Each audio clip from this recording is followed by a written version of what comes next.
Hallo und herzlich willkommen zurück bei Unsafe Release, eure Schweizer Formel 1 Podcast mit euren Hosts Kasel und Schubs. In der heutigen Episode haben wir wieder mal eine Race Reaction, das mal aber in einem neuen Format. Am Anfang reden wir einfach ein bisschen über das Rennen reden, diskutieren ein bisschen, geben unsere Meinung ab, speziell im Fokus vor allem der Miami Track und wie er uns gefallen hat.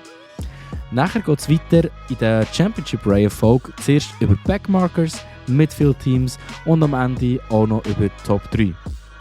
Und natürlich zu guter Letzt, immer spannendes Thema, unsere Driver of the Day.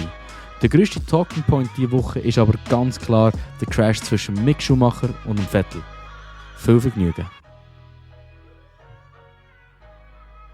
Miami. Was für ein Grand Prix. Einerseits, in meinen Augen, genial. Andererseits stellenweise sau langweilig. Also es hat wieder mal einfach alles geboten vom Spektrum, was Formel 1 überhaupt kann bieten kann. Zuerst mal vorweg über den Track selber. Ich bin positiv überrascht. Wirklich sehr positiv überrascht.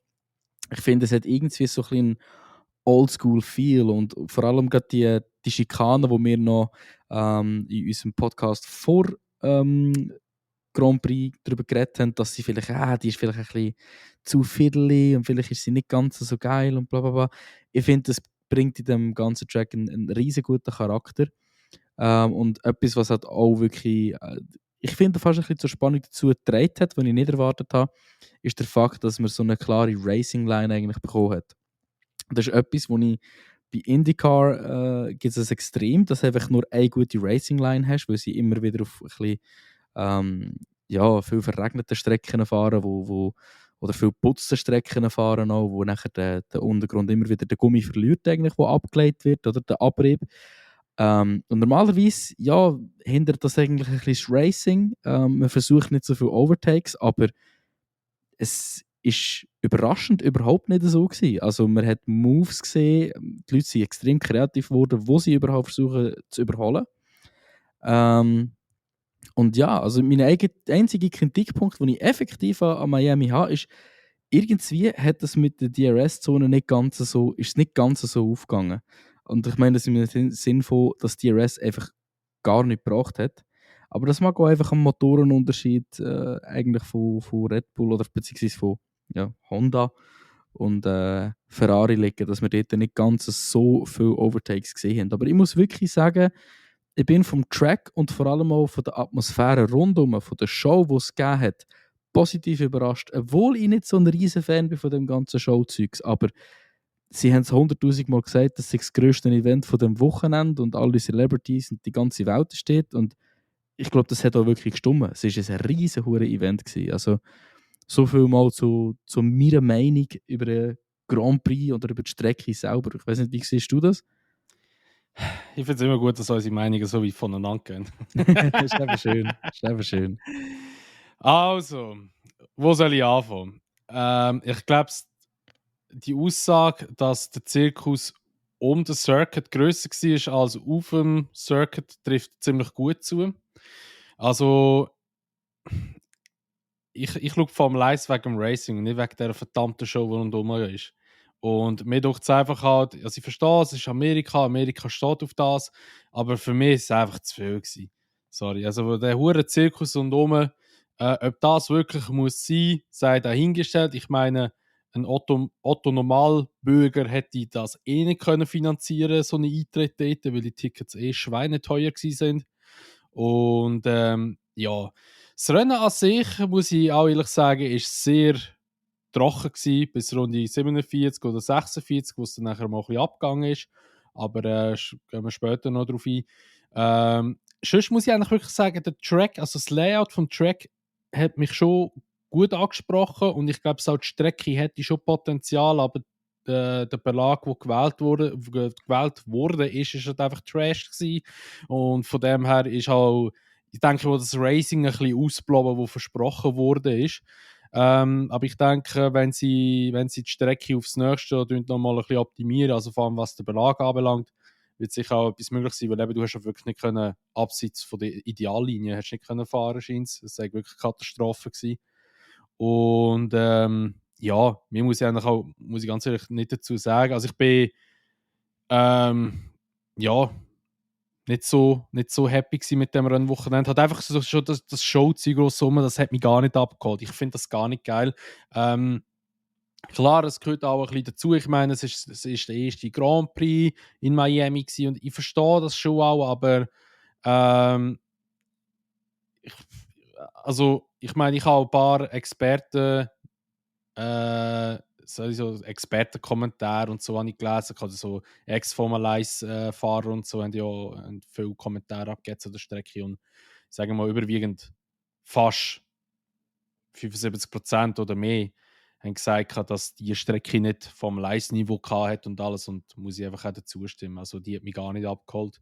Und ja, jeder hat seine eigene Meinung dazu, jeder sieht es anders, das ist auch jeder sein gutes Recht. Mich hat es jetzt so als eingefleischter Formel 1-Fan, seit weiss ich wie viele Jahren, hat mich das jetzt nicht abgeholt. Also da habe ich schon andere Debütstrecken gesehen, die wesentlich besser und unterhaltsamer waren und wo auch die Show nicht so groß war und sage ich mal, halt wirklich mehr der Fokus aufs Racing gelegt wurde. Aber ich denke, wenn du live vor Ort bist, ist es vielleicht nochmal etwas anderes gewesen, als wenn du nur am Fernsehen hockst. Aber ja, ich sage jetzt halt auch, ob jetzt das mit der Siegerehrung am Schluss so hat müssen noch gemacht werden und alles drum und dran gut, ich verstehe, es ist Fußballstadion und so und dann macht man natürlich die Anlehnung drauf, aber ich sage mal so, sind auch oft gesagt, es sei ja der Super Bowl von der Formel 1 jetzt dort draussen. Also ich habe schon ein paar Super Bowls gesehen, ich schaue jeden Super Bowl seit 2014, aber das ist bei weitem kein Super Bowl-Niveau dort. Ja, also von dem her, wenn ich müsste eine Bewertung geben von, keine Ahnung, von 0 bis 10, würde ich wahrscheinlich etwas 4 geben. Okay. Ja, das ist lustigerweise sind wir da nicht extrem weit voneinander entfernt, weil ich würde mal nur etwa eine 6 geben. Das zeigt aber auch, dass meine Erwartungen verdammt tief waren an den ganzen Track. Weil, also ich habe ja gesagt, es hat mich positiv überrascht. Hinter dem stehe ich auch. Also es hat mich positiv überrascht. Wo ich dir so etwas von zustimme, ist, dass der Zirkus rundum zu viel war.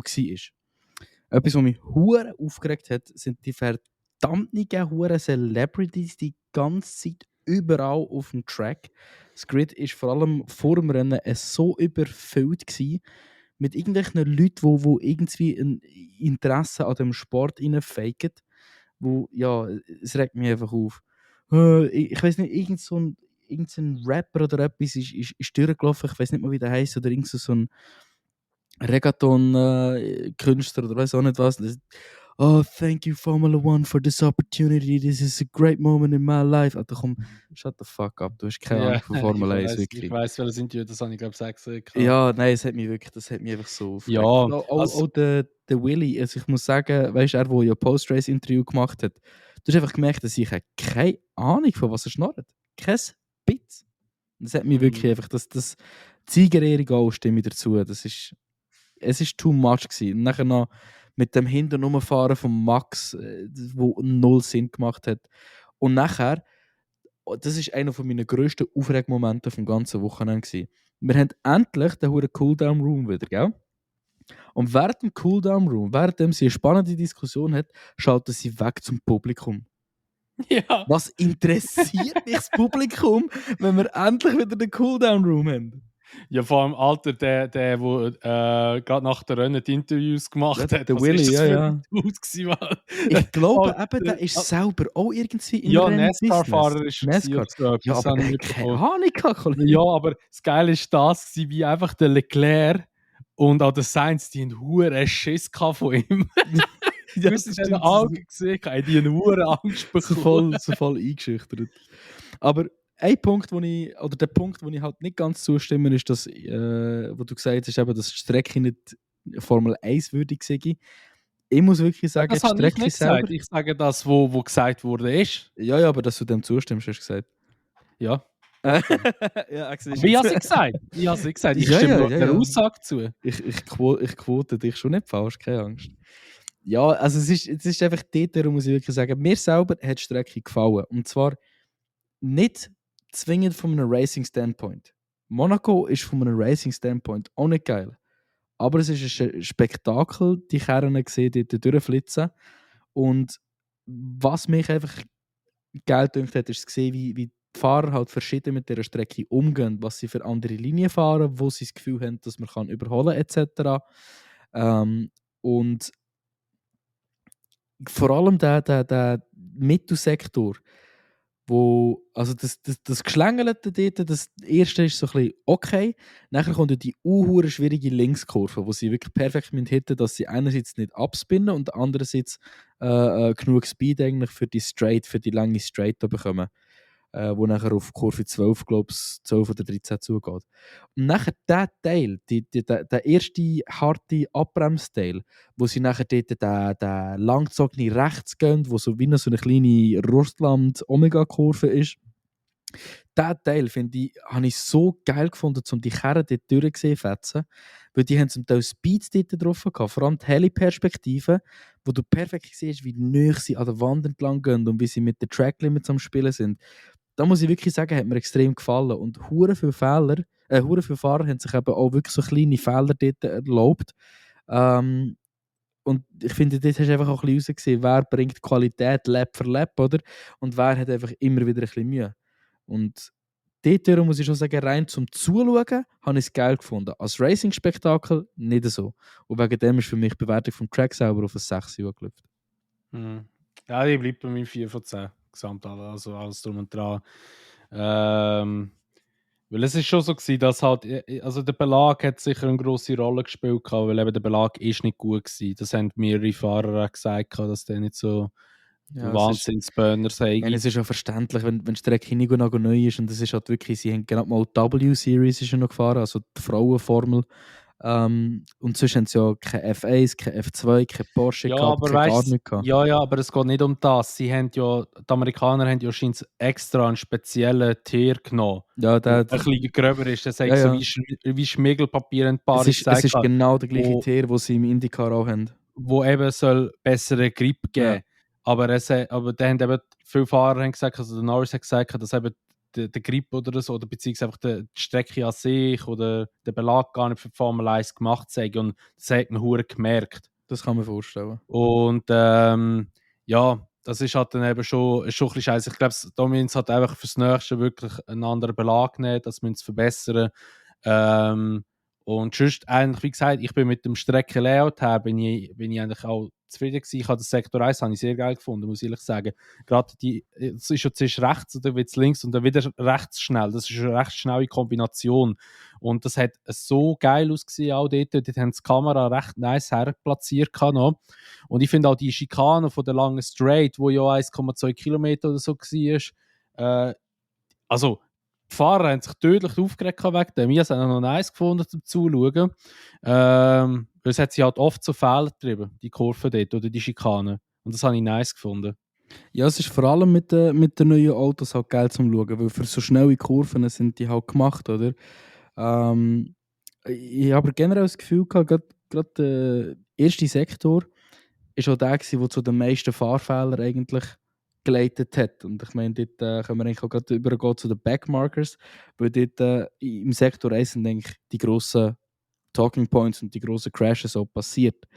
Ich will gerade mal anfangen, zuerst mit dem, also vielleicht schnell zu den Backmarkers für das Wochenende, das ist Williams, Haas und Aston Martin. Wir gehen immer nach den Dings, nach der jetzigen Weltmeisterschaft Standings. Und Haas ist ganz knapp hinter Alpha Tauri, wegen dem gehören sie leider noch zu den Backmarkers, was aber irgendwie ein bisschen unlogisch stimmt. Aber Haas sind eben auch genau die beiden, die in dem ersten Sektor beide das Rennen zur Sau gemacht haben. Korrigieren, Magnussen ist definitiv nicht der Magnussen gewesen, der es zur Sau gemacht hat. Ich habe jetzt gerade vorhin nochmal den Crash angeschaut zwischen Magnussen und dem Stroll. Nochmal zuerst der Stroll, wo komplett am Weaven ist auf der Strecke. Nachher, also wirklich links, rechts. Der Magnussen zieht rechts rein. Er ist immer noch innen und der Stroll zieht einfach wieder rechts rüber. Frontwing weg mit Magnussen. Magnussen muss sogar von der Strecke gehen. Und dann hat er sich auch köstlich aufgeregt im Funkspruch über den Stroll. Stroll, what an idiot. Also, da muss man noch dazu sagen, das ist im Fall live gar nicht groß übertragen worden. Das hat man gar nicht Leider, mitbekommen. leider. Also, wenn jetzt ein paar von euch denken, so, hä, meint er nicht Mick und der Vettel? Nein, es ist wirklich der Stroll und der Magnussen gewesen. Aber das ist wirklich, das hat man in den Live-Bildern nicht gesehen gehabt. Da haben sie einfach nicht übertragen. Nein, also ich kann eigentlich nichts mehr groß zu sagen, außer also Magnussen-Stroll-Incident ist einfach wieder mal ein perfektes Beispiel dafür gewesen, dass in meinen Augen der Stroll viel zu viel Zeit in Formel 1 verbracht hat. Punkt. Kann man nur so unterschreiben. Aber ich denke mal, es ist ja nicht so gewesen, dass es nur beim Stroll abgegangen ist, sondern auch beim seinem Teamkollegen. Der ist abgegangen. Und zwar der Sepp, der ist eigentlich, muss man wirklich sagen, ein gutes Rennen gefahren. Was man noch muss vorab erwähnen, beide Astons sind ja aus den Pits rausgestartet, weil sie ja den Sprit zu fest abgekühlt haben. Und zum Strafvermeiden sind sie aus der Boxengasse rausgestartet. Ja, ist ein dummer Fehler von Aston. Aston hat es zwar eigentlich so begründet, dass sie Probleme hatten mit der Kühlung, aber ich denke, die haben einfach zu fest abgekühlt. Also kannst du mir nicht sagen, dass er wahrscheinlich einer das Rädchen zu fest angezogen oder weiter runtergetragen zum Kühlen, als eigentlich gedacht wäre. Aber ja, der Vettel, kommen wir zurück zu dem, der ist wirklich, muss ich sagen, ein gutes Rennen gefahren. Also der hat eigentlich auch, muss man sagen, im Essen eine gute Pace drauf gehabt. Was vor allem sehr rausgestochen hat, ist das Überholmanöver beim Latifi. Das war sehr, sehr krass gewesen. Wo du mir geschrieben hast, was du geschrieben hast, Stroll, glaube Aha, ich. da bin ich so verwirrt gewesen, weil Ja, ich kann Der Crofty und der Dings so voll überzeugt davon, schnorren two great champions going at it.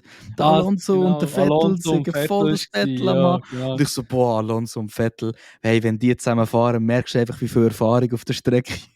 Dafür ist einfach Latifi. Ja. Ja, dann bin ich so, hä, was schreibt der Alonso? Und ich habe 2, 3 Mal nachgeschaut und dachte so, hey, Mann, stimmt schon, was ich geschrieben habe, nicht das, was du gesagt hast. Und so. Aber Ja, ich bin so verwirrt gewesen für eine Die Minute. Kommentatoren sind auch komplett davon überzeugt gewesen. Und sie haben sich nie korrigiert. Das war wirklich eine Legende gewesen. Ja, aber sonst muss ich wirklich sagen, es ist geil gewesen, wie der Vettel sich dort durchgekämpft hat und ich glaube, so dessen ist eigentlich auch gut gelaufen. Also ich glaube, sie haben schon auch ein paar Updates noch gebracht, wo das Auto ein bisschen vorgebracht haben. Sie sind klar immer noch nicht gut, aber ich denke, da sieht man schon auch ein bisschen eine leichte Trendkurve nach oben. Und ja, also Also, ja, ja, erzähl. es ist halt wirklich einfach, es ist ein Wochenende gewesen für Aston, wo gezeigt hat, was sie könnten machen. Und es ist auch ein Wochenende gewesen, seit langem wieder mal, wo der Vettel gezeigt hat, was er kann. Oder? Und das ist etwas, was ich wirklich, wirklich vermisst habe, weil er ist so ein guter Fahrer und ich liebe es einfach, ihm zuzuschauen, wie er sich durchs Feld durchschneidet eigentlich. Und ja, ich meine, er ist ja nicht der Einzige, der ein gutes Rennen gehabt hat, bis zu dem einen Moment. Der Mick Schumacher hat ein geniales Wochenende gehabt. Wirklich super gewesen im Qualifying, keine grossen Fehler gemacht. Extrem gut gewesen im Rennen, hat sich komplett behauptet, ist das ganze Rennen über in den Punkten gewesen. Gut verteidigt, gute Racecraft bewiesen, gut auf seine Tires geschaut. Ich muss wirklich sagen, er hat mich überrascht. Zum ersten Mal in seiner Formel 1-Karriere hat er mich wirklich überrascht. Und ich würde auch behaupten, bis zu dem, was ist es, Runde 47 oder was? Nein, Runde 54, bis zu dem Crash, einfach das beste Rennen, das er bis dahin gefahren hat. Ja, definitiv würde ich auch sagen. Also Schumacher hat wirklich, das war wirklich eines von der ersten Wochen, wo er wirklich überzogen hat. Ich meine, in Imola war es noch eine Katastrophe gewesen, was er Ja, zusammengefahren hat. dass aber ein Rookie gewesen wäre. Ja, und jetzt ist er wirklich sehr gut unterwegs gewesen. Ähm, ja, was man noch muss auch dazu erwähnen, er hat ja früher pittet als Magnussen und Magnussen später reinkommt, ist er nachher vor dem Mick wieder rausgekommen. Aber das hat Haas ein bisschen extra eingeleitet gehabt, weil er hatte eine Berührung gehabt mit dem Magnussen. Wegen dem ist der Magnussen dann auch eigentlich hintergefallen. Und einfach, dass es teamintern wieder fair geregelt ist, haben sie ihn so gewechselt über die Pits rein. Also das ist jetzt nicht, sie haben jetzt nicht den Magnussen vorgelassen wegen mehr Punkten, das habe ich eben zuerst gemeint auch. Aber bei Sky Deutschland haben sie dann noch gefragt gehabt, und dann ist das so erklärt worden, was auch eigentlich, muss man sagen, Sinn macht in dem Sinn. Und ja, nachher hat Der Mick eben gemeint, er muss jetzt mal so à la Schäuber wie in F1 2021 mal reindiven. Aber er hat ein bisschen zu wenig reingedived und der Vettel hat gemeint, er ist weit hinten noch oder weiter hinten und er kann reinziehen. Und dann ist der Mick im Voll in die Zeiten sozusagen reingerasselt, hat wortwörtlich den Vettel auf Turner genommen. Vettel ist, glaube ich, mal zu aller Red Bull-Zeit hat er mal Flugstunden genommen. Vielleicht hat er sogar das Red Bull noch vor dem Grand Prix getrunken. Wer weiß. Der ist abgehoben und dementsprechend ist sein Auto dann so kaputt gewesen, dass er in die Box retiren.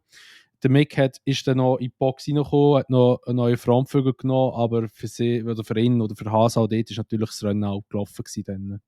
Bevor ich meine Meinung zu dem Ganzen sage, sind zu dem Strafen verteilt worden oder nicht? Nein, Stewards haben das Racing Incident angeschaut, soviel ich weiß. Allerdings muss ich sagen, dass ich Joe definitiv auch beim Mick gesehen habe. Mehr als beim Vettel. Habe ich fast erwartet, dank dem Kommentar, bevor wir davon aufnehmen. Und da haben wir wieder mal unsere Meinungsverschiedenheiten. Ich bin komplett auf der Stewards-Seite. Ich habe jetzt den Crash nochmal durchgeschaut. Was ich nicht ganz einverstanden bin, ist im Mix im Kommentar, dass es ganz klar sein Corner war. Definitiv nicht. Also, er ist von relativ weit hinten gekommen und es ist ein gewagter Overtake, ja. Aber es gibt zwei Probleme, wieso dass ich es nicht vollumfänglich, ich sage es so, nicht vollumfänglich als Mix seine Schuld war. Und relativ simpel. Wenn man im Vettel seine Onboard anschaut, sieht man, wie er in den Spiegel hineinschaut, nachher fährt er weiter, schaut nochmal in den Spiegel, fährt nochmal weiter. Wir sind immer noch straight. Nachher fährt er davon einlenken. Und von dem, bevor er davon einlenken, während dem Einlenken und bis der Crash passiert, schaut er kein einziges Mal mehr in den Rückspiegel. Und das sind gut etwa, ja, ich sage 2-3 Sekunden, wenn nicht sogar 4 Sekunden, wo er nicht mehr in den Spiegel schaut. Und genau während dem versucht er, Mick den Overtake zu machen. Ja, aber schau, jetzt muss ich schnell reingrätschen, bevor du das weiterredest. Wenn du dort, weiss ich, wie viel Speed das drauf hast, sagen wir mal 250 Sachen, in der Kurve herdonnerst, und du hast vorher schon 4-5 Mal reingeschaut und hast gesehen, ist dort hinten, und du musst ja auch deine Augen in die Kurve reinhaben. Du musst auch mal in die Kurve reinschauen, du musst auch wissen, wenn du mal einlenken musst. Du kannst ja nicht, blöd gesagt, also das ist jetzt übertrieben, aber du kannst nicht 24/7 in den Rückspiegel schauen, was hinten abgeht. Du musst ja nach vorne konzentrieren. Und sorry, ich glaube, die Fahrer können nicht ein Auge in die Kurve reinlenken und das andere Auge in den Rückspiegel hineinschauen. Also von dem her, weißt du, ich verstehe das, was du jetzt sagst, aber es macht nicht viel Sinn, weil du musst bei diesen Geschwindigkeiten du musst dein eigenes Auto musst du auch kontrolliert haben in die Kurve hineinlassen. Und du vertraust schon irgendwo durch auch im anderen Fahrer, dass er nicht Scheiße baut. Und so das ist es so. Das ist es so. Aber du vertraust als Verteidiger, dass der Angreifer keine Scheiße baut. Aber du vertraust auch als Angreifer, dass der Verteidiger keine Scheiße baut. Ja, aber und warte jetzt schnell, ganz simpel. Runde, was ist das gewesen? 13, 14, bevor der Perez seine Probleme hatte. Nein, das stimmt gar nicht. Das war gegen Ende. Ein riesen Lunch von Perez. Der war deutlich weiter hinten als der Sainz. Und sie hatten keinen Crash gehabt. Weil der Sainz, während er am Eindrehen war, nochmal in den Spiegel schaut und korrigiert, weil der Perez wirklich viel zu heiß anschießen kommt. Verstehst du, was ich meine? Ja, aber schau also jetzt. Die Reaktion vom Verteidiger muss auch sein, nicht nur vom Angreifer. Ja, aber schau jetzt, anderes Szenario. Monza 21. Dort hat ja der Hamilton blöd gesagt, ja auch nicht, oder der Verstappen auch nicht in den Rückspiegel geschaut. Oder sagen wir Hamilton ist schon vor dem Verstappen gesagt. Dort haben wir ja auch noch darüber diskutiert. Ja, der die Nase zuerst in der Kurve hat, der im Gehörkurve. Also hat ja eigentlich auch der Vettel Anrecht auf Kurve. Weißt du, es sind einfach so Diskussionen, die sich einfach wieder widersprechen. Der die Nase zuvorderst hat, dem gehört Kurve. Ja. Aber am Ende des Tages, finde ich, sind beide Fahrer dafür verantwortlich, dass man miteinander racen kann. Und sind beide Fahrer dafür verantwortlich, auch wenn jetzt nur ein Frontflügel in der Nähe rum ist, dass genug Platz gelassen wird. Nicht, weil es in dem hinteren sein Corner ist. Und nicht, weil dem sein Anrecht ist, den anderen jetzt zu überholen, sondern einfach, weil du ja nicht crashen willst. Also Und am Ende wenn vom man Tag... dann ein bisschen besser schaut, kann so etwas verhindert werden. Warte noch schnell mit abschließenden Kommentar, weil ich habe noch einen ganz wichtigen Punkt. Und das ist der Grund, wieso ich die Show trotzdem näher am Mick gesehen. Der Mick hat keine Kontrolle mehr über sein Auto. Er hat einen Lockup gehabt und er ist in Vettel reingeslidet. Und Das das wollte ist der springende grad Punkt. Das heisst, er hat zu viel Speed gehabt. Der Vettel hätte den Crash können verhindern, hätte er besser in den Spiegel geschaut. Versteht mich nicht falsch, ich bin kein Formel-1-Fahrer. Ich kann niemals nachvollziehen, wie schwierig das es effektiv ist. Aber, wenn man vergleicht, der Sainz hat im Perez ausweichen, der Vettel hat zu wenig reagiert, um ausweichen. Und trotzdem hat der Mick einen Lockup gehabt und ist schlussendlich in die Zeiten vom Vettel reingebrettert. Also, dass das Racing-Incident durchgehen, bin ich einverstanden damit. Aber es ist definitiv, es ist nicht clear-cut oder es ist nicht 100% ein Racing-Incident. Da könnte man gerade so gut im Mick ein Penalty geben, hätte ich auch nichts dagegen gehabt, wenn er eine 5 oder 10 Sekunden Strafe dafür bekommen hat. Also ich bin so ein bisschen, ich bin einverstanden, es hat aber auch der andere Weg, wo wir dürfen sein, es wäre mir egal gewesen. Ja, eben da wollte ich eigentlich noch sagen, am Ende des Tages ist halt der Mick einfach ein bisschen zu optimistisch anzudüsen gekommen mit seinem Auto. Eben wie gesagt, ich sehe gar keinen Schub beim Sepp.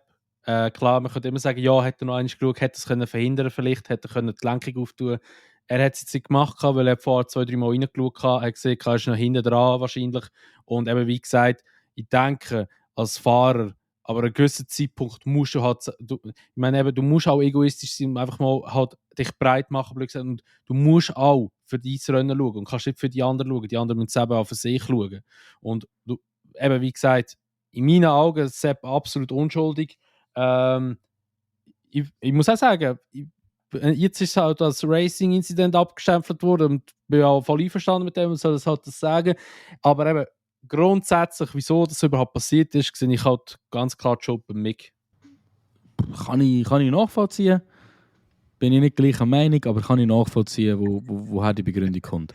Ja, also ich könnte mal gerne eure Meinung, also die da gerade hören, den Podcast, ich könnte gerne schon mal mehr auf Instagram oder auf TikTok oder in Discord, in Unsafe Release Podcast Channel dort, in Textkanal könnt ihr gerne mal eure Meinung reinschreiben, wer in euren Augen mehr Schuld hat, ob ihr Mick oder eher der Vettel oder ob es einfach wirklich Racing Incident ist. Ja, würde uns mal wundern, was ihr noch dazu meint. Denkt dran, in Unsafe Release Podcast auf unserem, oder Hashtag Unsafe Release Podcast auf unserem Discord dürft ihr auch gerne immer wieder Fragen reinstellen, wenn wir irgendetwas Interessantes haben, wie zum Beispiel die Frage letztes Mal vom Joel über Ralf Boschung. Da tun wir die auch immer wieder gerne beantworten. Vergesst das nicht, weil es geht aber wirklich spannende Themen aus dem Ganzen daraus raus. Gut, Genau. als nächstes reden wir ein bisschen über das Midfield. Ah nein, es gibt noch etwas Kleines, das ich erwähnen muss. Der Albono! Albano! ganz genau. Einfach eine absolute Legende. Ja, die Also roten Haare haben wirklich Wunder gewirkt. Das ist so, ja. Er hat ja, für die, die es nicht wissen, wo sie auf Australien gegangen sind, ist jetzt erst noch 2 Wochen auf Thailand gegangen, seine Familie besuchen, ist dort in ein, wie sagt man, Orphanage, wie sagt man das auf Deutsch? Was war das für ein Heim gewesen?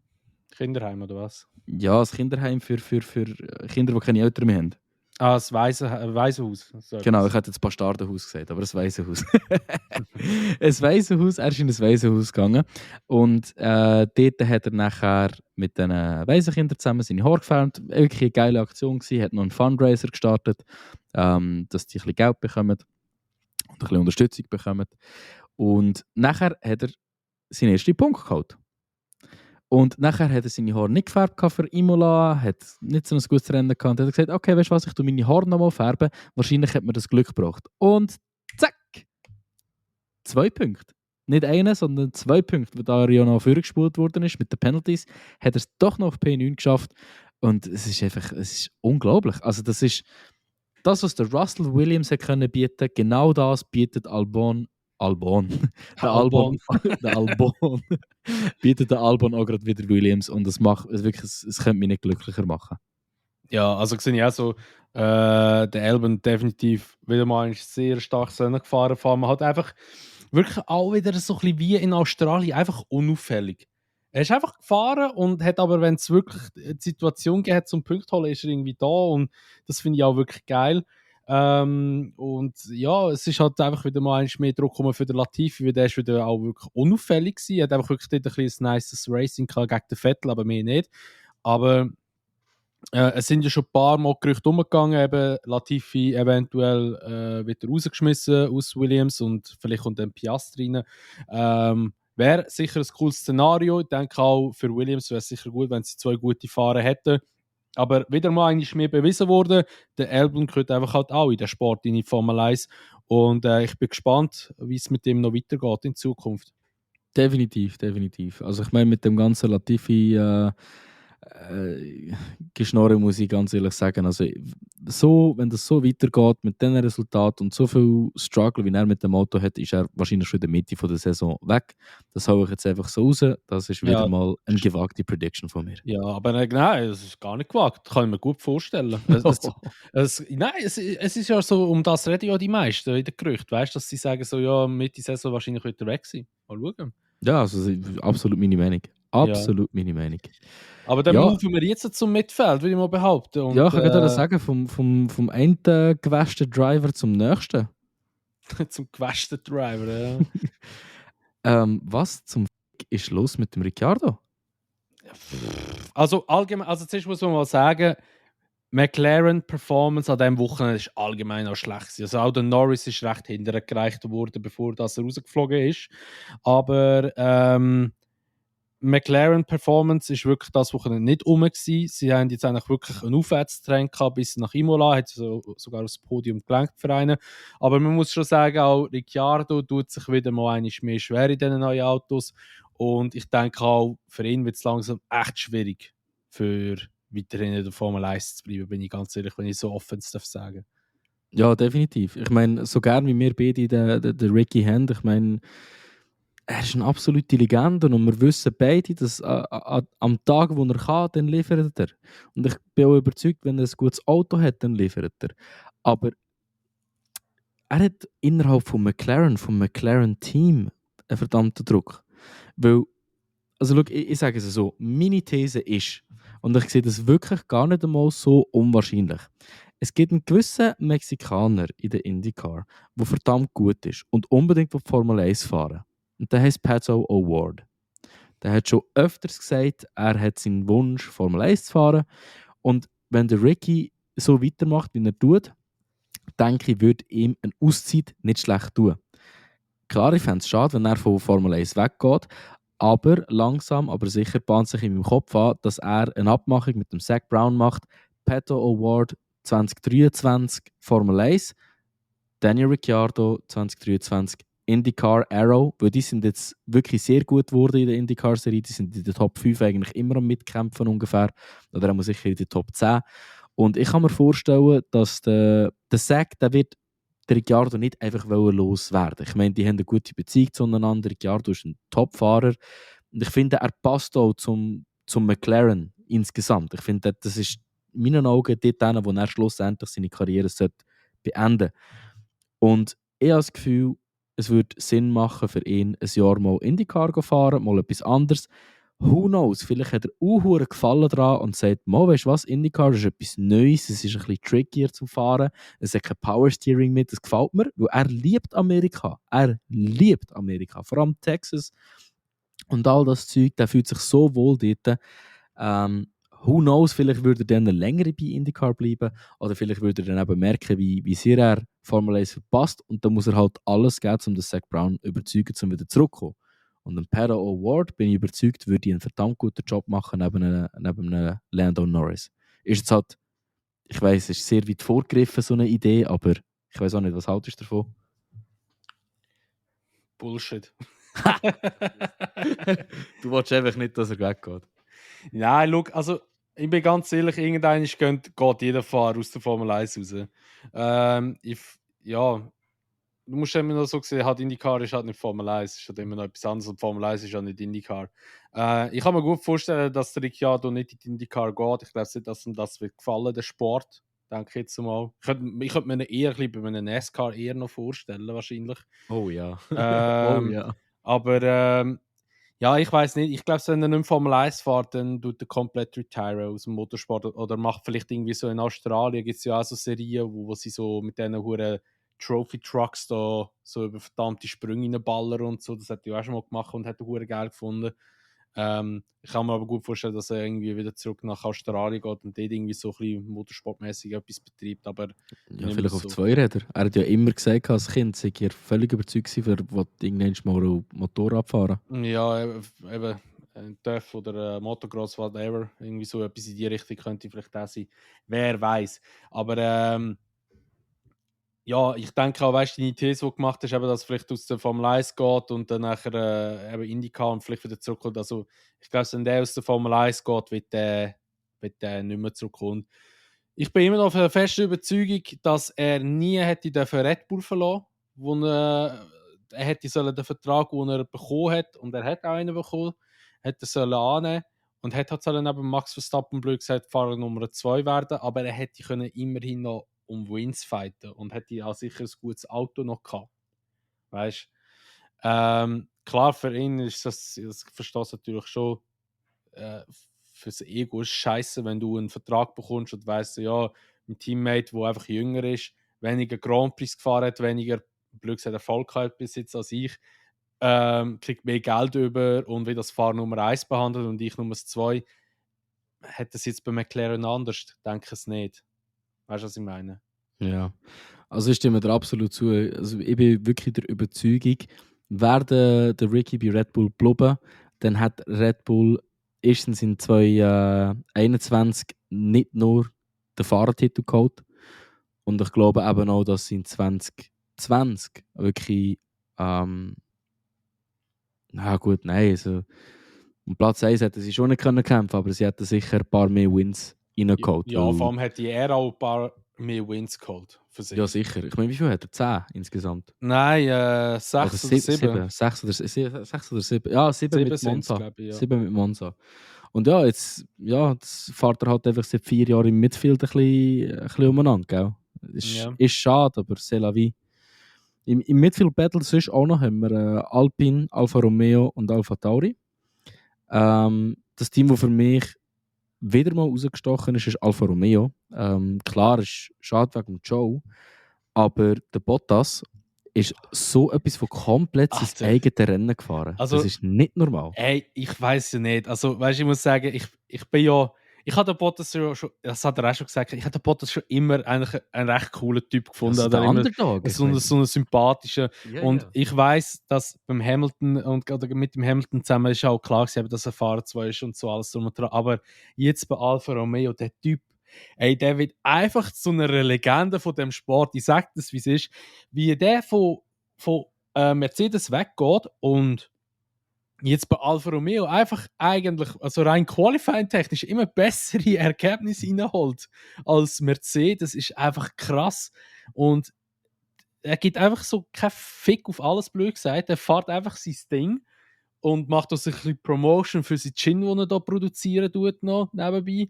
Und es ist einfach, also ich muss sagen, ich bin mega überrascht von dem Typ und der passt einfach so dort drin und er ist brutal happy auch.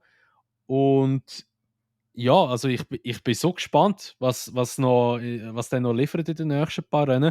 Klar, also auch, was man auch muss sagen, hey, Guang Yu Zhou auch wieder eigentlich einen super Job gemacht und ich denke, wenn der das Rennen hätte können fertig fahren, der wäre auch in die Punkte reingekommen. Ich bin auch sehr, sehr positiv überrascht von Guang Yu Zhou, von seiner Pace, die er hat bei Alfa Romeo. Ich finde immer noch, er fährt sehr vorsichtig, aber er hat eine gute Rennpace. Also es ist jetzt nicht so, dass er irgendwie zurückhaltend wäre und irgendwie langsam in der Nachtfahrt. Überhaupt nicht. Also das Team steht momentan so gut da wie seit Jahren nicht mehr. Ja, und ich sage es ja immer wieder, ich bin so ein bisschen ein Secret Fanboy von Alfa Romeo, also respektive sauberen Face-Team. Ich meine, es ist ein Schweizer Team, wie kann man es nicht unterstützen irgendwo durch, oder? Ich warte immer noch auf den Tag, dass endlich mal ein Alfa Romeo gewinnt. und einfach die Schweizer Nationalhymne dort oben läuft. So langweilig wie unsere Nationalhymne ist, es ist einfach so ein Moment, wo ich einfach nur so hure stolz drauf sein. Ja, wegen dem, also die beiden Fahrer, die sie sich da gegangelt haben, Bottas und Joe, also eine bessere Kombination kannst du dir nicht vorstellen. Ich Ja, habe so mal, wenn der mega... Piastri gekommen wäre, wäre auch sehr geil gewesen, glaube ich. Das, ja, definitiv. Aber halt, ich sage es so, ein besserer Leader hätte sie, glaube ich, nicht können auswählen können. Weil der ist so hungrig danach, das Team zu führen. Und der hat so Biss und so viel Talent. Und der hat das Talent einfach jetzt die längste Zeit bei Mercedes. Es ist nicht, dass es nicht hätte können zeigen. Aber das Problem ist, wenn du neben Hamilton fährst und in einem guten Auto bist, das keine grossen Probleme verursacht, habe ich mich jetzt ganz schnell raushebeln. Ja. Dann gehst du einfach unter. Oder? Und jetzt merken die Leute auf einmal wieder, wie gut das der ist. Weil der ist auch schon in seinen Williams-Jahren ist das so hure gut gewesen.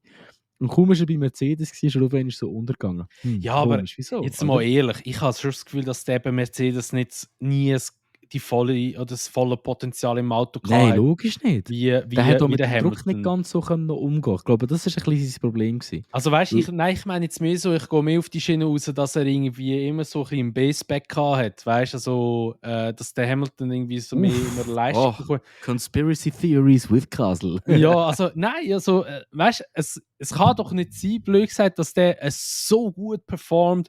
Also eben dazu mal bei Williams ist er schon wirklich gut gewesen, das muss man auch sagen. Und nachher bei Mercedes ist er eigentlich immer nur so der Schatten vom Hamilton gewesen. Und jetzt kommt er zu Alfa Romeo und räumt da wieder höllisch, weißt du? Also irgendwie ist doch schon ein bisschen etwas faul dran. Also klar, das ist weit rausgeholt und ich werde jetzt auch nicht sagen, dass das Mercedes wirklich so gemacht hat, aber es wirkt schon ein bisschen von außen her gesehen, ein bisschen, so. Ja, es wirklich speziell in meinen Augen ist die logische Erklärung, er war im erfolgreichsten Formel 1-Team ever gewesen. Und okay, für das erfolgreichste Formel 1-Team brauchst du einen guten Wingman. Aber ich glaube eben auch, dass er sich durch das, dass er unter dem Druck ein bisschen untergegangen ist, sich selber immer wieder zum Wingman auch gemacht hat. Ich glaube, dass er so viel zu einfach akzeptiert hat. Vor allem in seinen ersten 2 Jahren hat er es einfach viel zu schnell akzeptiert, dass der Hamilton ihn einfach übertrumpft. Oder? Und erst zu 2019 mit dem legendären Funkspruch To whom it may concern, fuck you. hat er dann effektiv eigentlich so ein bisschen zum ersten Mal den Bottas 2.0 rausgelassen und gemerkt, hey, ich schaffe es ab und zu schon, den Hamilton zu schlagen. Aber ja, es sieht mir zu wenig. Auf jeden Fall eben der Joe, den ich auch noch geschwind einfach gesagt habe, einfach unlucky. Ich meine, das Qualifying bis zu dem Punkt oder bis zu, ja eigentlich, sein Wochenende ist dann vom Qualifying entschieden worden und das ist einfach nur schade gewesen. Es ist wieder mal einfach wegen dem Stau gewesen, gegen Ende zu viel Traffic. Ich weiß nicht, was man dagegen noch könnte machen mit dem Qualifying-Format, weil ich will nicht, dass man das Qualifying-Format ändert, aber die FIA muss sich irgendetwas überlegen, dass es sich verbessert. Vielleicht machen wir am besten einfach gegen Ende nur noch, vielleicht machen wir das Q4, weißt, mit einem Top-5-Shootout anstatt das Top-10-Shootout. Aber irgendetwas muss passieren, weil der Traffic hat schon so viele Fahrer, so viele gute Chancen kaputt gemacht. Und Ja, aber der Alfa Romeo er ist ja schon im Dings rausgekommen, im Q1, oder? ja, aber wegen Traffic. Ja, aber Er hat eine gute Lap gehabt und hat Ja, gut, nachher irgendwie 8 Fahrer müssen Slalom durchfahren. Der Red Bull ist ihm nicht aus dem Weg gegangen. Ja gut, aber Das ist weißt du, echt es ist natürlich halt immer auch ein bisschen streckenbedingt, muss man auch an dieser Stelle sagen. Das ist ja so. Ich meine, die Strecken bis auf Bahrain sind jetzt halt, sage ich jetzt mal, ja, vom Platzangebot her ein bisschen mangelhaft gewesen. Also Australien ist jetzt auch nicht unbedingt eine breite Strecke. Saudi-Arabien ist auch schon relativ eng mit der Wand. Und auch Imola ist keine breite Strecke. Und jetzt eben auch Miami hat jetzt auch eben dort gerade vor allem von der letzten Schikane auf der Backstraight ist, also die 1,2 Kilometer gerade, ist dort ja natürlich auch brutal lang gewesen alles. Ja, das ist so. Das Also, ist so. Aber es ist auch immer ein natürlich bisschen im Track streckenbedingt. verschuldet, Ich verstehe schon deine Ansicht und auch der Vorschlag wäre an und für sich wahrscheinlich keine blöde Idee.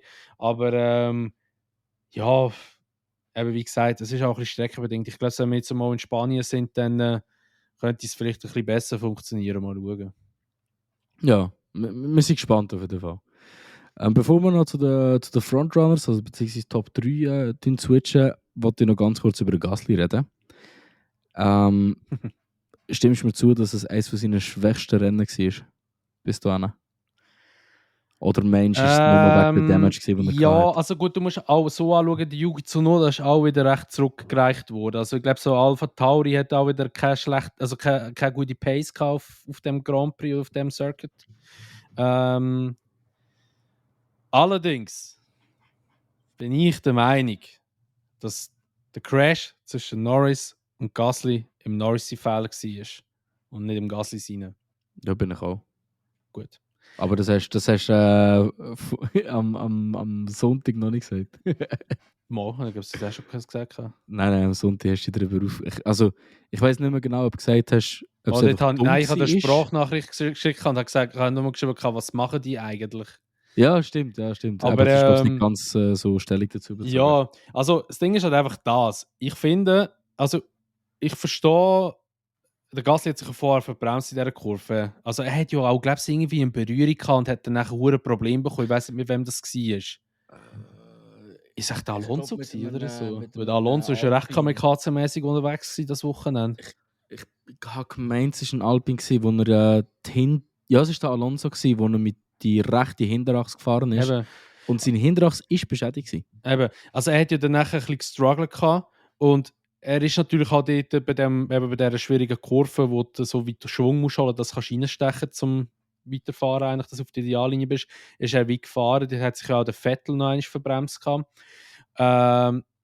Und ja, er ist natürlich halt ein bisschen ungünstig zurückgekommen, das ist es so, aber man muss sagen, er ist also er hat genug viel Platz auf der linken Seite übrig gelassen. Klar, er ist jetzt nicht an der Wand rechts gefahren. Er hätte auch weiter rechts fahren, das muss man auch sagen. Aber er hat wirklich noch viel Luft nach links. Und ich sehe, also ich verstehe einfach nicht, wieso dass der Norris so nach links muss vorbeiziehen. Also das sehe ich nicht ganz, weil er hat ja, also du siehst auch auf dem Lenker vom Gasly keine Bewegung nach links gemacht oder so, überhaupt nicht. Ja, keine Ruckartige. Also er ist wirklich gerade weitergefahren. Ja. Ich habe einfach den Funkspruch so geil gefunden, wo er so sagt, so irgendetwas, und dann ist einfach so, oh! Yeah, I have a problem. I have a problem with car doesn't turn. Und du kannst Ja, auch so genau. Funk, wie so die Räder so vom Norris so quietschen und so. Das hat so Ja. geil getönt. Und also das ist aber noch für mich ausschlaggebend, eigentlich, der Funkspruch, weil du hast ja gesagt, er hat noch ein bisschen mehr rechts können, etc.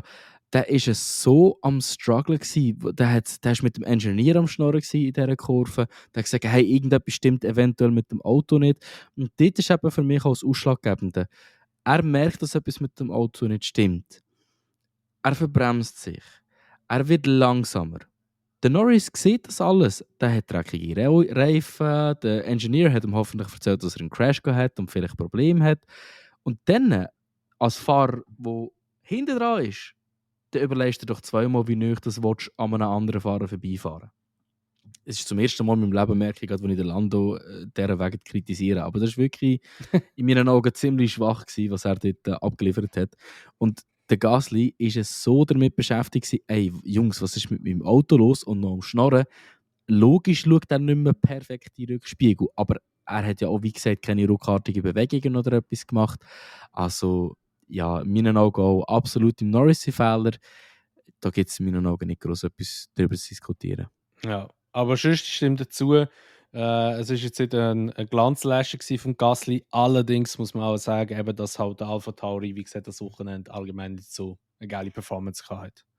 Ja, absolut. Wer eine kranke Performance hatte, war Red Bull. Ja. Vor allem Max Verstappen wieder mal, also gleich wie in Imola, einfach. Na gut, im Imola vielleicht nicht ganz so dominant, aber hier extrem dominant gewesen. Also da ist niemand wirklich nachgekommen, es hat niemand irgendetwas anhaben können. Und klar, es sind eine fette Power Advantage, aber einfach wieder mal sehr kontrolliert gefahren, hat die Pace eigentlich diktiert und jedem ist ihm nachgefahren. Ja, also ich muss auch sagen, Red Bull momentan, also man muss wirklich sagen, ganz am Anfang von der Saison war Ferrari die Messlatte gewesen, jetzt hat die Messlatte Red Bull übernommen. Also Red Bull ist so das Team, das zu schlagen gilt. Und es ist einfach also einfach krass, also was die für einen Speed haben auf der Straight und auch in den Kurven innen. Man muss aber auch sagen, sie haben kein Reifenproblem gehabt, erstaunlicherweise das Wochenende. Oder beziehungsweise am Rennen hauptsächlich. Ferrari hatte das gehabt. Die haben relativ schnell einen Reifenabbau gehabt, plus scheint also das hat irgendeiner von Ferrari gesagt, also nicht Binotto, und andere hat gesagt, sie haben ein Problem gehabt mit den Temperaturen, dass sie die Reifen nicht ins Temperaturfenster reingebracht haben.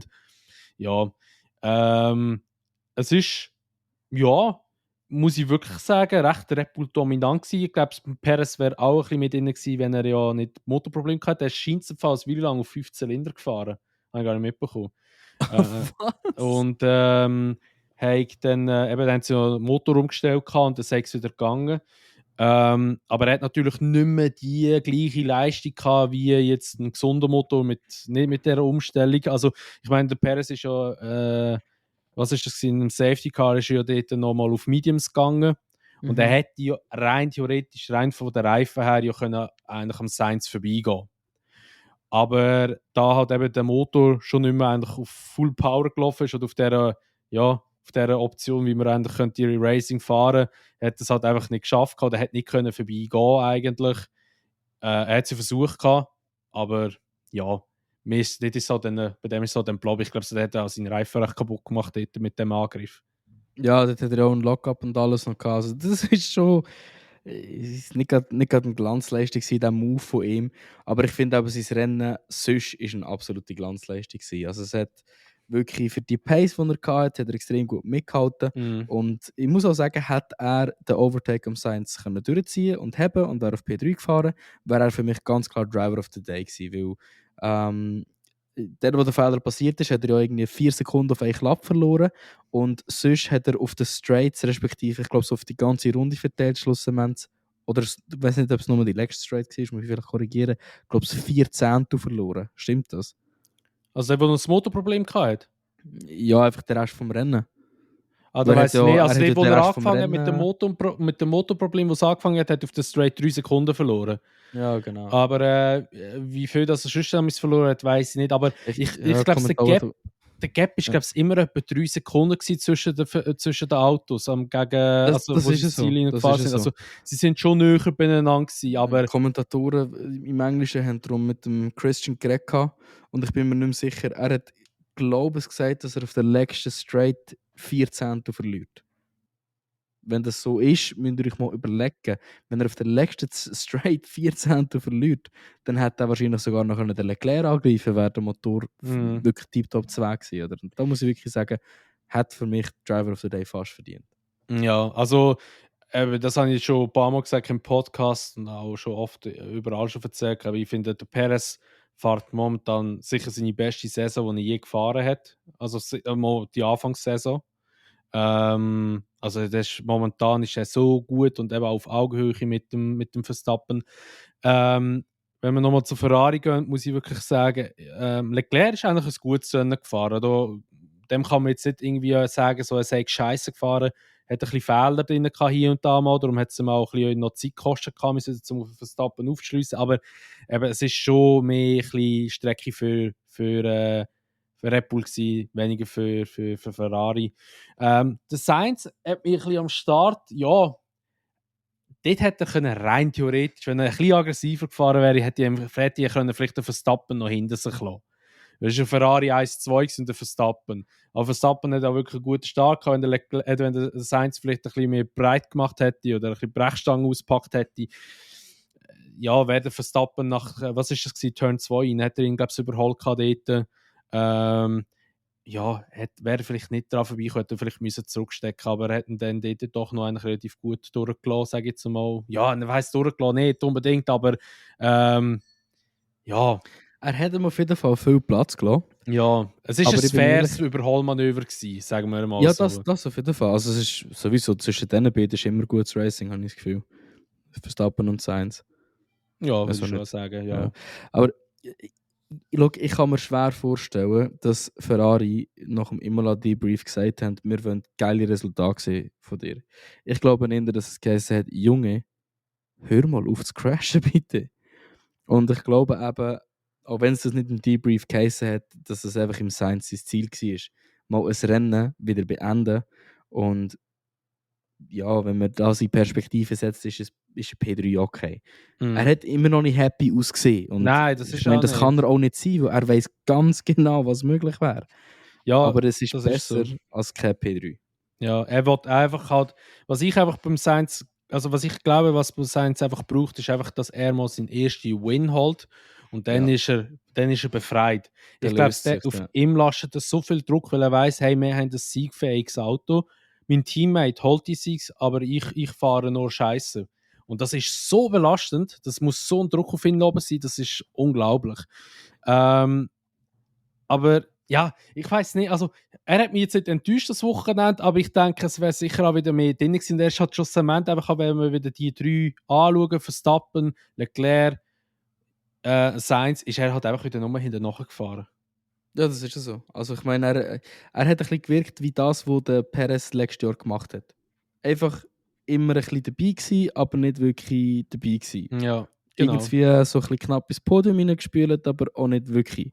Genau. Oder? Also es ist eigentlich eine gute Leistung von dem her, ja. Hast du noch, bevor das weitergeht, hast du noch das Interview von Binotto gesehen, wo er gegenüber Sky gemacht hat?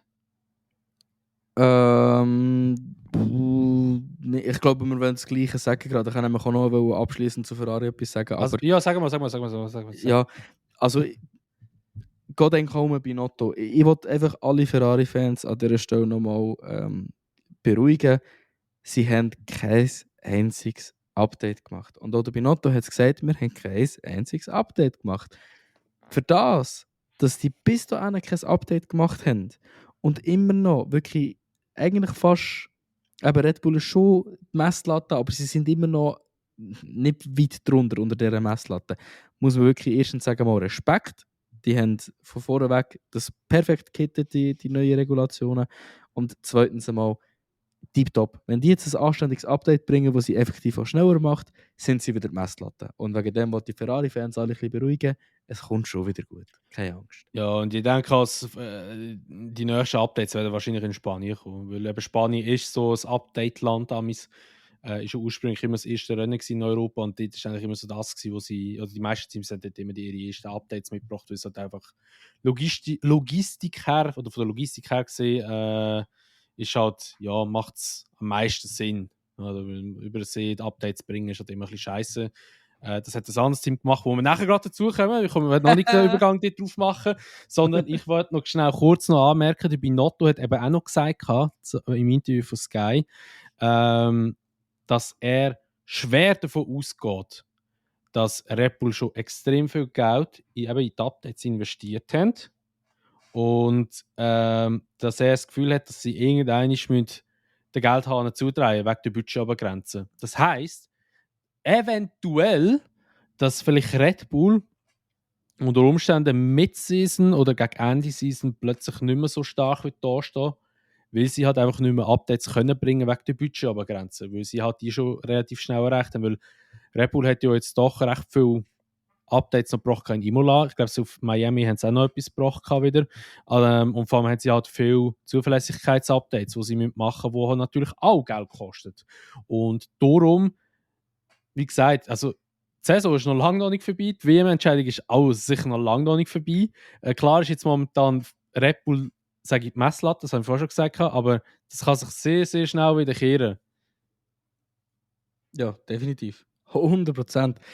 Also ich muss wirklich schnell an dieser Stelle sagen, ich finde es genial, wie du 1:1 die gleiche Überleitung dir überlegt hast zu Mercedes wie ich. Und perfekt genau das ergänzt hast, was ich eigentlich auch noch wollte sagen und vergessen habe zu sagen. Sehr gut. Aber Also dann das kommen wir ist doch wirklich jetzt toll, gerade zu Mercedes, wenn wir schon Ganz wieder genau. Mercedes im Maul haben. Ganz genau. Und zwar, ja, Mercedes hat Updates gebracht und Updates, die etwas gebracht haben. Also wortwörtlich so gesagt, Updates gebracht und sie haben etwas gebracht. Also Mercedes, vor allem auch Hamilton, hat ein gutes Qualifying gehabt. Russell hat, der hat, glaube ich, ein bisschen Probleme gehabt. Jetzt weiss ich gar nicht mehr. Nein, das war am Rennstart, hat er, glaube ich, ein bisschen Funkproblem gehabt. Der hat, glaube ich, keinen Kontakt zu der Pitwall gehabt. Aber der hat auch ein bisschen, ja, nicht ein schwaches Qualifying gehabt, hat einfach Pech gehabt, aber ich glaube, es hat auch wieder ein technisches Probleme gehabt dort, aber ich bin mir nicht mehr ganz sicher, vielleicht weißt es du. Aber sonst muss man wirklich sagen, Mercedes hat ein sehr, sehr gutes Rennen gehabt.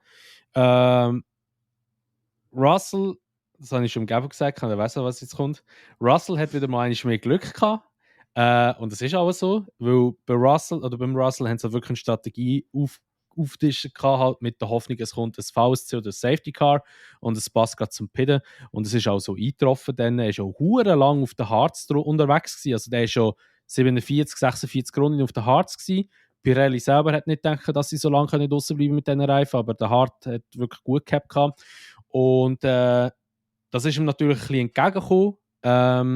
Da hat er können pidden, hat natürlich keine Zeit verloren. Er war dann wieder hinter dem Hamilton gewesen, nach der Safety-Car-Phase auf Mediums, wenig Benzin im Auto, also ein leichtes Auto noch. Hamilton vorhin hat Harz gehabt und ja, die sind natürlich auch schon recht angefahren gewesen dann wieder. Also er ist einfach am besseren Hebel gewesen. Aber man muss natürlich auch sagen, er kommt momentan, und das ist ja das, was der Gabo jetzt hören, er kommt momentan besser zu Schlag mit dem Auto, das ist ja so. Und er hat auch viel die bessere Race Pace gehabt in dem Rennen als der Hamilton. Gut. Wenn ich Punkt das einfach nicht Russell. gesagt hätte, wärst du jetzt einfach eskaliert. Ich eskaliere trotzdem. Punkt Russell stimme ich dir einfach mal wieder überhaupt nicht zu.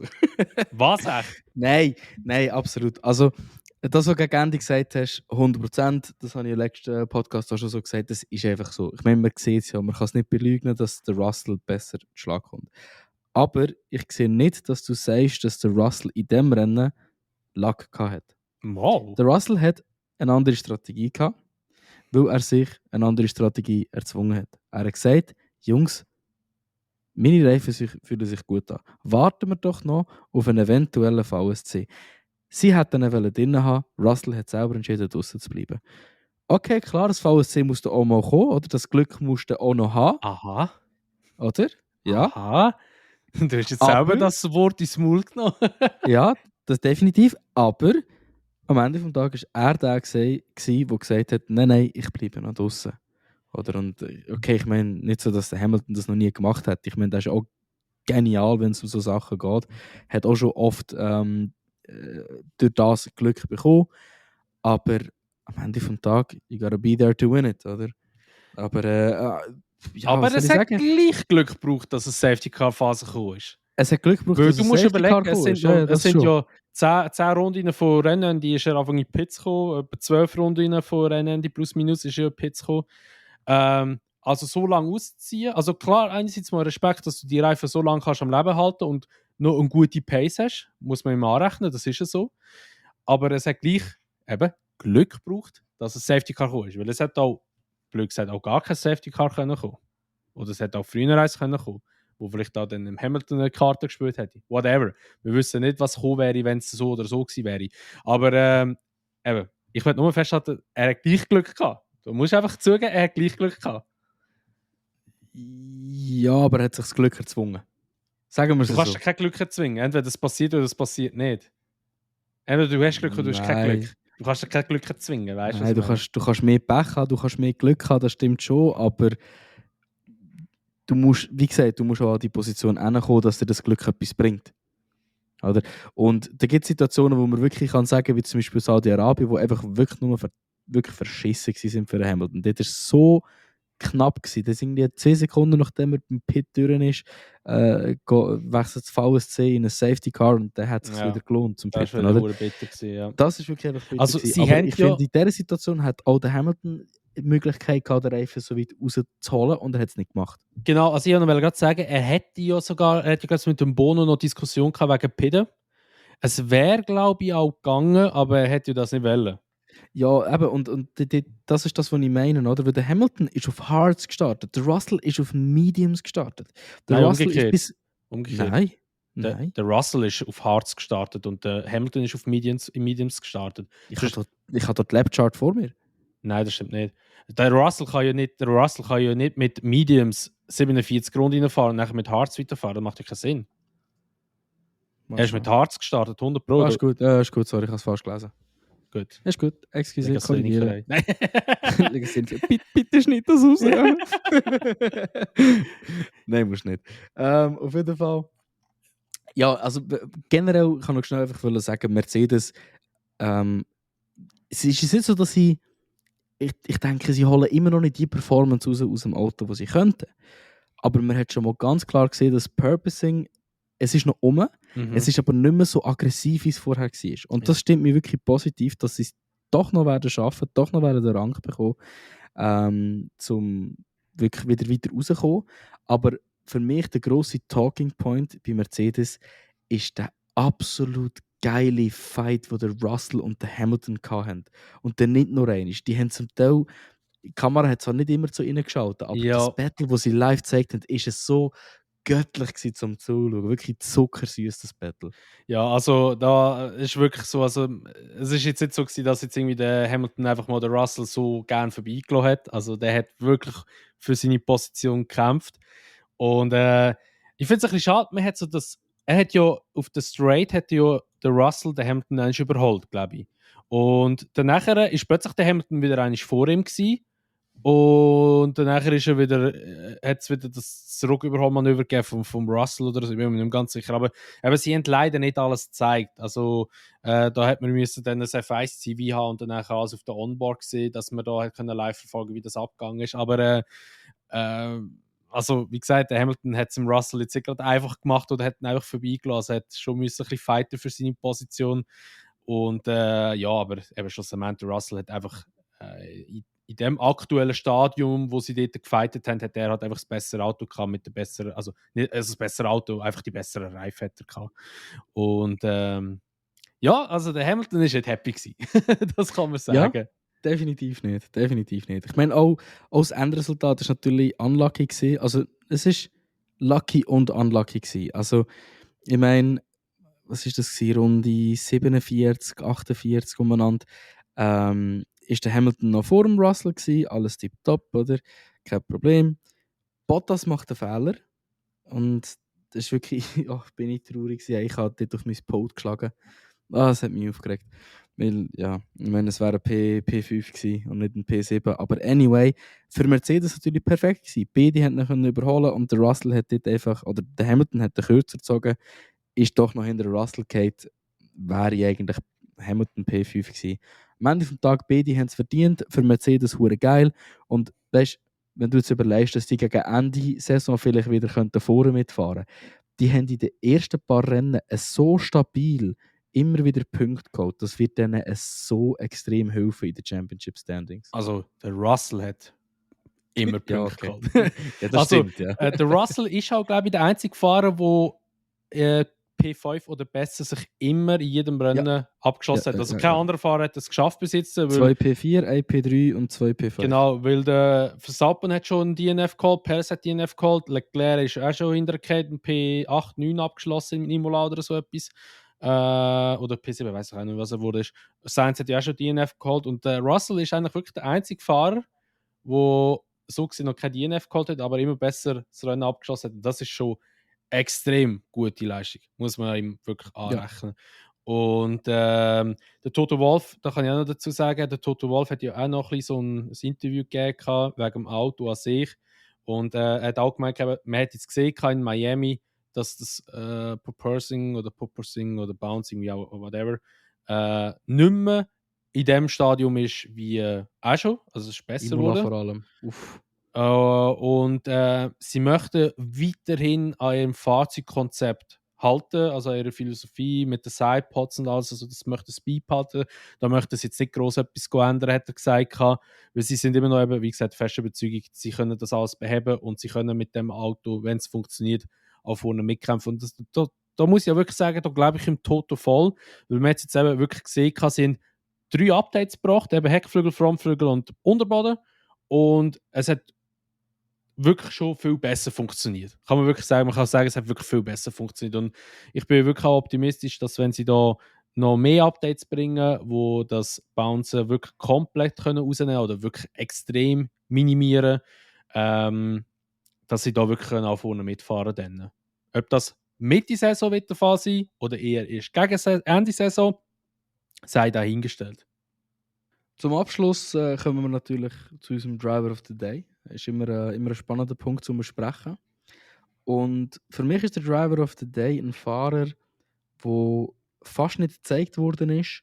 Ein Fahrer, der auch nicht unbedingt sehr aufgefallen ist. Wenn du jetzt da gleich fahren nimmst wie ich. Nein, denke ich nicht. Ich glaube es eben schon. Okay, da bin ich gespannt. Weil in meinen Augen ist definitiv.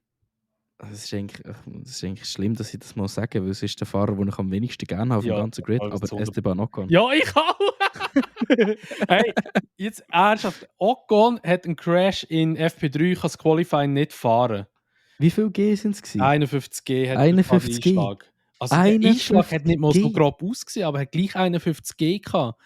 Ja. Und er startet vom letzten Startplatz, also letzter Startplatz, klar, Stroll, Vettel sind aus den Pits, aber egal, letzter Startplatz und landet auf P8. Klar, hat auch profitiert von den Penalties vom Alonso. Alonso ist vor dem Ocon ins Ziel gekommen. Das hat geswitcht dann nachher und er hat ja nochmal die 5 Sekunden bekommen. Das ist ein neues Hinterkette, das ist Stroll und Albon noch vorgerutscht.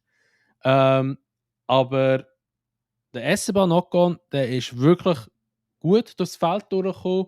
Eben, ist, wie du schon gesagt hast, unauffällig gewesen und hat aber gleich am Ende des Tages Punkte geholt und hat eigentlich wirklich, ja, ist so, wie soll ich sagen, so,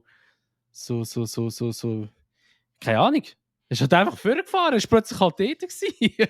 Ja, also er hat das Gleiche gemacht, wie der Albon gemacht hat. Er hat einfach seine Chance genutzt. Er ist einfach anständig mitgefahren und hat es fertig gebracht. Schlussendlich wirklich einfach Punkte reinzuholen und das von hinterst hinten. Und das nicht einfach selbstverständlich. Also es ist von vorweg schon nicht selbstverständlich, überhaupt von hinterst in Punkte zu fahren. Nachher ist es nicht selbstverständlich, von hinterst in Punkte zu fahren in einem Auto, wo was sind sie in der Championship? 5. Beste? 6. Beste sind, glaube ich, ja. Ja.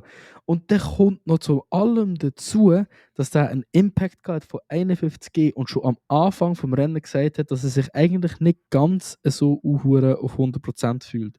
Nicht ganz so wohl fühlt. Und der hat in dieser riesen Hitze, die sie dort hatten, trotzdem dieser Wegen solid eigentlich abgeliefert, keine Fehler gemacht, super seine Strategie genutzt, wirklich super. Er hat von allen hat er am längsten gewartet mit dem Peter, glaube ich, mit dem Russell zusammen. Und also wirklich so unsympathisch, wie er mir grundsätzlich ist, scheißegal. Also ich meine, da, wenn Ocon nicht der Driver of the Day ist, ja, finde ich, bist einfach nicht richtig. Wow, okay, das ist eine Ansage. Nein, also der Verstappen hat den Driver of the Day offiziell geholt. Er hat es auch absolut auch verdient. Er ist natürlich auch ein fehlerloses Rennen gefahren und ist super gefahren. Aber so rein, so, wenn wir jetzt à la F1 2021 das anschauen, wer einfach mehr Overtakes macht, kriegt auch den Driver of the Day über. Oder wer mehr Positionen gewinnt, der kriegt ihn über. Muss man es einfach halt schon auch im Ocon geben. Also es ist wirklich ein gutes Rennen gefahren. Er ist mir auch nicht gerade der sympathischste, aber er hat es absolut verdient. Definitiv. Ja gut, dann würden wir sagen, wäre es das gewesen mit dieser Episode vom Unsafe Release. Ja, falls ihr natürlich eben noch Fragen habt, die wir mal gerne in dem Podcast beantworten, dann schreibt doch die gerne in unseren Discord-Channel rein unter dem Textkanal Unsafe Release Podcast. Würde uns natürlich sehr freuen, wenn wir wieder ein paar Fragen bekommen. Ja, und eben, dann wäre es das soweit gewesen. Merci vielmals, dass ihr bis dahin zugelassen habt und wir wünschen euch einen ganz schönen Tag und wir hören uns das nächste Mal wieder in der nächsten Episode.